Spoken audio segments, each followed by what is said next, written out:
अजीत अंजुम ने दी मोदी को चुनौती, क्यों बोले जांच एजेंसी भेजो मेरे घर। मैं नरेंद्र दामोदर दास मोदी। नमस्कार, आप देख रहे हैं एनएमएफ न्यूज। आपके साथ मैं हूं नम्रता चौधरी। साल 2014 में केंद्र में मोदी सरकार के आई, देश दो भागों में बटा हुआ नजर आया।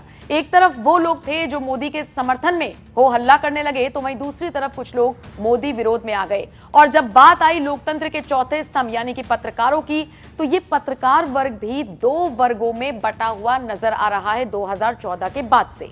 एक तरफ वो पत्रकार हैं जो मोदी सरकार के फैसलों में लगातार सवाल उठाते हैं, तो वहीं दूसरे पत्रकार हैं जो मोदी सरकार के फैसलों के हित लोगों तक पहुंचाते हुए नजर आते हैं। इसी कड़ी में अगर मैं आपके सामने नाम लूं अजीत अंजुम का, तो आप बखूबी समझ जाएंगे कि वो किस विचारधारा में अपनी पत्रकारिता को आगे लेकर जा रही हैं और इसके अलावा वो अपने वीडियोस में किसको टारगेट करते हैं। इसी कड़ी में अजीत अंजुम का सोशल मीडिया पर एक पोस्ट ऐसा वायरल हुआ कि उस पर बीजेपी नेता ने चुटकी ली और उसके बाद सोशल मीडिया प्लेटफॉर्म एक्स पर जमकर बहसबाजी हुई। लगातार ट्वीट्स की बौछारें आई। किस तरीके से शुरू हुआ पूरा विवाद और आखिर क्यों अजीत अंजुम को यह कहना पड़ा कि जांच एजेंसियां मेरे घर भेज दो, मैं तैयार हूं, ये आपको विस्तार से बताते हैं।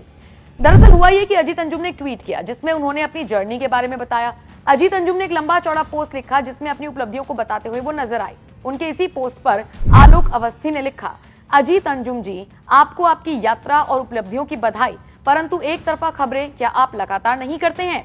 जिन चैनलों और पत्रकारों पर आप आरोप लगाते हैं कि वो गोदी मीडिया है, लेकिन आपकी पत्रकारिता क्या केवल मोदी विरोध तक सीमित नहीं है? आप पर आपके साथी पत्रकार क्या पप्पू मीडिया के आरोप नहीं लगाते हैं?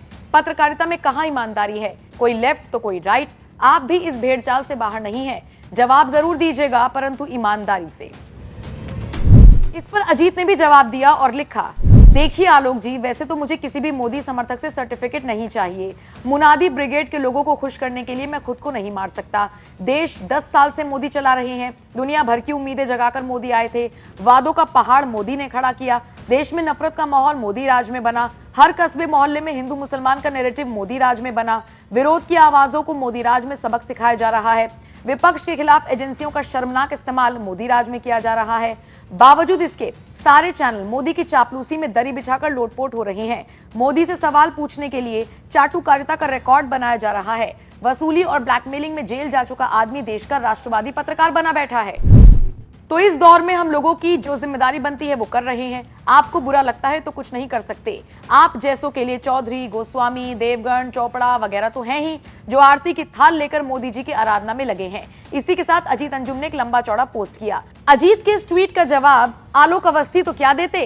राष्ट्रभक्त नाम के एक यूजर ने लिखा, आलोक अवस्थी जी, जिसका घर खर्च कांग्रेस चलाती हो, कांग्रेस जिसके घर राशन भेजने से बच्चों की फीस तक भरती है, घूमने के लिए एयर टिकट से लेकर होटल व रेस्टोरेंट में खाने का बिल तक पे करती है, उस पार्टी के खिलाफ ये एक शब्द भी कैसे लिख सकते हैं? इनकी मजबूरी आप समझ नहीं रहे हैं।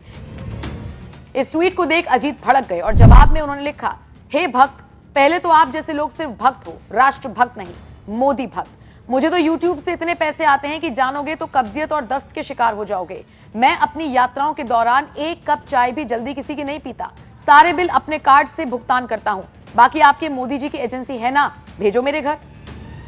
एक्स पर हो रही इस बहसबाजी के बीच लोग अब अजीत का काफी मजाक उड़ा रहे हैं। जैसे एक यूजर ने लिखा, फिर भी कांग्रेस पार्टी और राहुल गांधी के गुलाम ही होना। मोदी जी तो 10 सालों में सत्ता में हैं और हम उन्हें उनकी नीतियों की वजह से समर्थन करते हैं, पर आप तो पिछले 70 सालों से कांग्रेस पार्टी के गुलाम हो और उनके काले कारनामों के बावजूद उनका समर्थन करते हो, चाहे वो इमरजेंसी का ही मुद्दा क्यों ना हो। एक और यूजर ने लिखा, जब YouTube से इतने पैसे आते हैं तो राहुल गांधी और कांग्रेस की चाटुकारिता दिन भर क्यों करते रहते हो? हर दूसरे दिन बीजेपी की सरकार गिरने वाली है, बीजेपी यहां हार रही है, वहां हार रही है।